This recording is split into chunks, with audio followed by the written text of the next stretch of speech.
ሰላም የቃና ዜና ቅምሻ ነው። የዕለቱ ዋና ዋና ዜናዎች የኢትዮጵያ የሲቪል ማህበረሰብ ድርጅቶች ባለስልጣን 100 ያህል የተመዘገቡ የሲቪል ማህበረሰብ ድርጅቶች ያላቸውን ሀብት እንዲያስመዘግቡ ጠየቀ። ባለስልጣን መስሪያ ቤቱ ከትላንት በስቲያ በጻፈውና ትላንት በኦፊሴላዊ የፌስቡክ ገጹ ላይ ይፋ ባደረገው ደብዳቤ ላይ የተዘረዘሩ ተቋማት ሀብታቸውን ከጥቅምት 14 ቀን እስከ ህዳር 13 ቀን 2018 ዓ.ም ድረስ እንዲያስመዘግቡ አሳስቧል። በደብዳቤው ላይ 100 የሲቪል ማህበረሰብ ድርጅቶች የተዘረዘሩ ሲሆን ከነዚህ ውስጥ 70 ያህሉ የውጭ ተቋማት ሲሆኑ ቀሪዎቹ 30 ተቋማት ደግሞ የሀገር ውስጥ ተቋማት ናቸው። ባለስልጣን መስሪያ ቤቱ ለነዚህ ተቋማት በጻፈው ደብዳቤ በሲቪል ማህበረሰብ ድርጅቶች አዋጅ ድንጋጌ መሰረት ማንኛውም ድርጅት ያለውን ንብረት በሙሉ ለማንኛውም ህጋዊ ዓላማ የመዋል መብት ያለው መሆኑን እንደተጠበቀ ሆኖ ባለስልጣኑ በህግ በተሰጠው የሲቪል ማህበረሰብ ድርጅቶችን የመከታተልና የመቆጣጠር ስልጣን መሰረት ንብረታቸውን መዝግቦ እንደሚይዝ ገልጿል።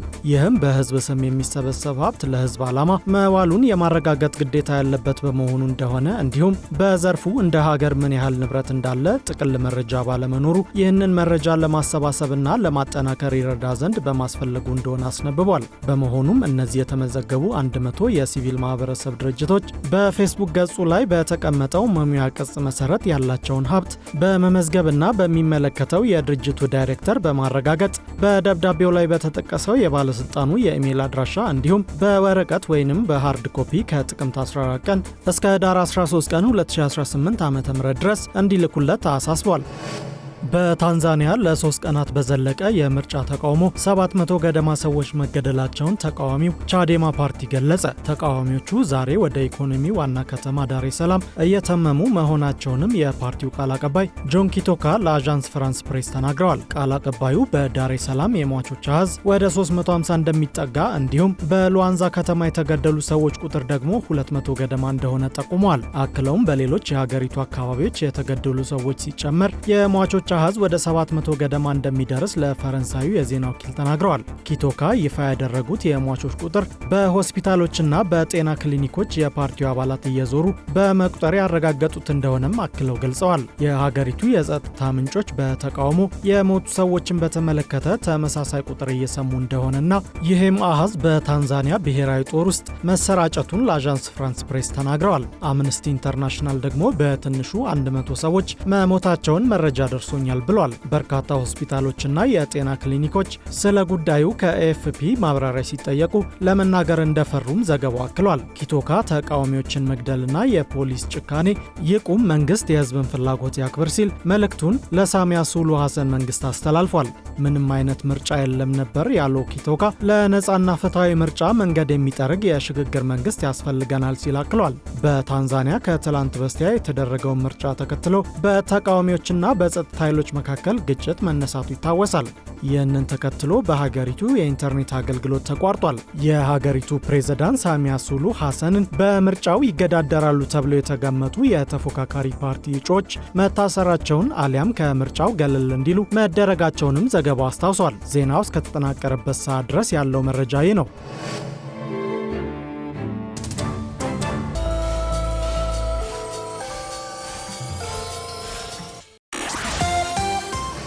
የኢትዮጵያ አየር መንገድ ደንበኞቹ በቻፓ የክፍያ መፈጸሚያ መተግበሪያ የበረራ ትኬት ክፍያን ጨምሮ ሌሎች ግብይቶችን መፈጸም የሚያስችላቸውን ስምምነት ከቻፓ ፋይናንሻል ቴክኖሎጂስ ጋር ተፈራረመ። ስምምነቱን የአየር መንገዱ የሆሊዴይና ዲጂታል ሽያጭ እንዲሁም ዓለም አቀፍ የደንበኞች ግንኙነት ማዕከል ምክትል ፕሬዝዳንት ኃይለ መለኮት ማሞና የቻፓ ፋይናንሻል ቴክኖሎጂስ ዋና ስራ አስፈጻሚ ናኤል ኃይለማርያም ተፈራርመዋል።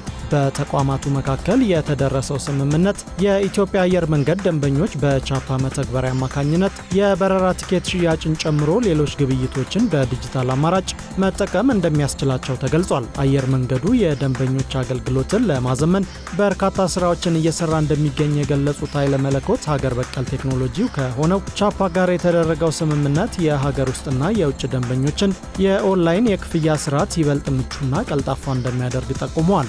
ደንበኞች ሞባይል ባንኪንግን፣ ቴሌብርንና ሌሎች ቴክኖሎጂዎችን በመጠቀም የበረራ ቲኬቶቻቸውን በኦንላይን እንዲቆርጡ የሚያስችላቸው መሆኑን ተናግረዋል። ሀገር በቀል ቴክኖሎጂዎች ደህንነቱ የተጠበቀ ክፍያን ለመፈጸም ሁነኛ አማራጭ በመሆናቸው የኢትዮጵያ አየር መንገድ እነዚህን ቴክኖሎጂዎች መጠቀሙን አጠናክሮ ይቀጥላል፣ ድጋፍም ያደርጋል ሲሉ አክለዋል። የቻፓ ዋና ስራ አስፈጻሚ በበኩላቸው ቴክኖሎጂው ዓለም አቀፍና የሀገር ውስጥ ደንበኞች የኦንላይን ክፍያዎችን መፈጸም የሚያስችላቸው መሆኑን እንደተናገሩ ኢዜአ ዘግቧል።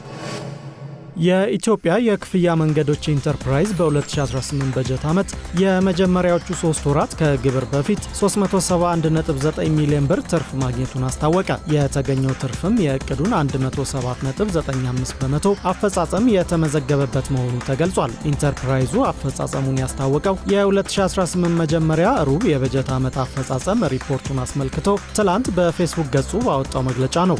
በዚህም በሩብ ዓመቱ በአዲስ አዳማ፣ በድሬዳዋ ደወሌ እና በሞጆ ባቱ የክፍያ መንገዶች 3.2 ሚሊዮን ተሽከርካሪዎች መስተናገዳቸውን አስታውቋል። አፈጻጸሙም የዕቅዱን 107.43 በመቶ እንደሆነ ኢንተርፕራይዙ በመግለጫው ጠቁሟል። በተጨማሪም በ3 ወራቱ ከክፍያ መንገድ አገልግሎት፣ ከማስታወቂያ፣ ከአገልግሎት መስጫ ጣቢያ እንዲሁም ልዩ ልዩ ገቢዎች 677.9 ሚሊዮን ብር ገቢ ማግኘቱን ጠቁሟል። ከተገኘው አጠቃላይ ገቢ ውስጥም ከመንገድ አገልግሎት ክፍያ የተገኘው 459 ሚሊዮን ብር የአንበሳውን ድርሻ እንደሚይዝ አስነብቧል።